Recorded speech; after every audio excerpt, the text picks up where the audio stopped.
دوستان گرامی، درود بر شما. من دکتر آرش علایی هستم. امروز میخوام درباره پیشگیری و درمان در زمینه بیماری کووید 19 با شما صحبت کنم، خصوصا بعد از گسترش یا پهن شدن وایه جدید ویروس اومیکرون و وایه های بعد از اومیکرون.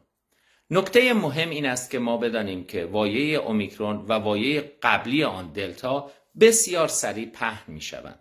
به این خاطر ما تمام اهالی را توصیه می کنیم که 2 نقاب بزنند، فاصله اجتماعی را نه کمتر از 1.5 متر رعایت کنند، حتما دستهای خود را مدام بشورند و در کنار آن کوشش کنند که چه در جای کار چه در جای استقامتشان تریزه ها یا پنجره ها و درها را باز کنند و هوای تازه را وارد آن مکانی که هست بکنند.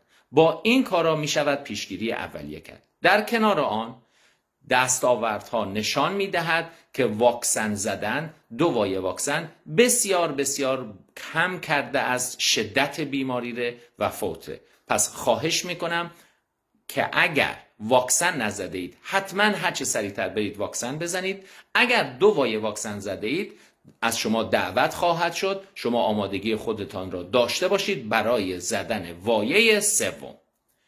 نکته دیگر این است که شخصانی که دچار نشانه های کووید هستند یا اینکه آزمایش کووید آنها، آزمایش PCR آنها تصدیق شده است، چه کار باید بکنند؟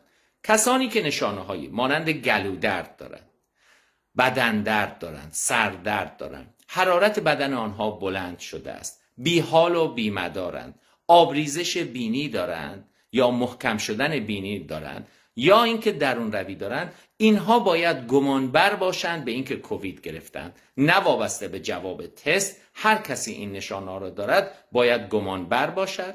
یا اینکه رفته از شخصی تست داده است، آزمایش داده است و آزمایش کووید او مثبت بوده است. چه کار باید بکنند؟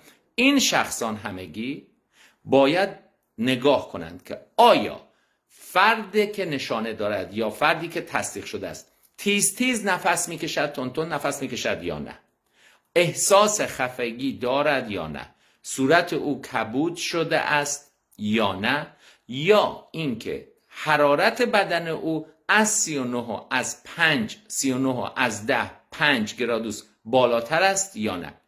اگر اینها بود، یعنی اینکه تیز تیز نفس میکشید، حالت خفگی داشت، کبودی داشت و حرارت بدن او 39 از 10 5 بالاتر بود، حتما به بیمارخانه ها یا مراکز بهداشتی درمانی مراجعه کند. اگر این نشانه ها نبود، فقط بود شخصی که بدن درد دارد، حالا هر چقدر درد داشته باشد، سرفه دارد، حرارت بدن او بلند است ولی کمتر از 39 از 10 5 است، بیحال و بیمدار است، درون روی دارد، گلودرد دارد، آبریزش بینی دارد، این افراد نیاز نیست به بیمارخانه بروند، نیاز نیست به پلیکلینیک بروند، در خانه خود بمانند، در یک خانگی علاهده، در یک اتاق علاهده، حتما نقاب بزنند، تریزه ها را باز کنند و علاقهشان را با سایر اشخاص عائله یا خانواده ببندند، دیگر با آنها در علاقه نباشند برای مدت نه کمتر از 10 روز.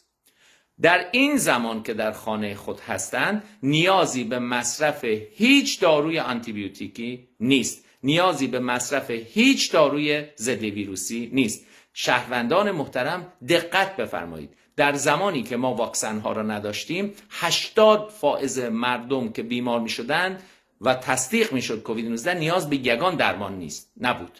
حاضر که شخصان واکسن هم زده اند بیش از 97% افراد نیازی به درمان خاص ندارند، فقط درمان اگر سرفه دارد ضد سرفه، اگر بدن درد و تب دارد با پاراستامول یا سایر ضد دردها و ضد حرارت بلندی درمان می شود. دیگر نیازی به یگان آنتیبیوتیک یا ضد ویروس چه خوراکی چه تزریقی نیست. بعضی وقتها من دیدم به شخصان دگزامتازون زدن.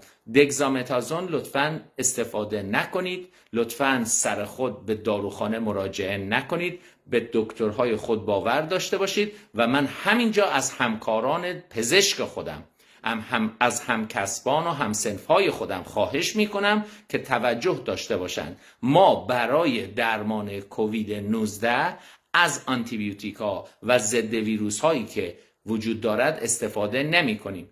داروهای جدید ضد ویروسی اختصاصی کووید 19 در آینده شاید در 2-3 ماه آینده در دسترس بشوند، ولی حاضر نیازی به یگان داروی آنتیبیوتیک یا ضد ویروسی نیست. پس شهروندان گرامی، همزبانان مهربان تاجیک من، آرامش خودتان را حفظ کنید، لیکن هوشیار هم باشید.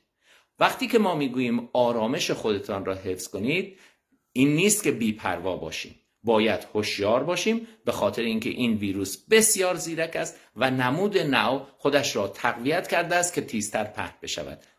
اگر بیماری در یک خانه علاهده فقط با نوشیدن آب میوه های تازه، در کنار اگر درد است ضد درد، اگر تب داریم ضد تب، اگر سرفه داریم ضد سرفه، آنتیبیوتیک و ضد ویروس نمیخواهد.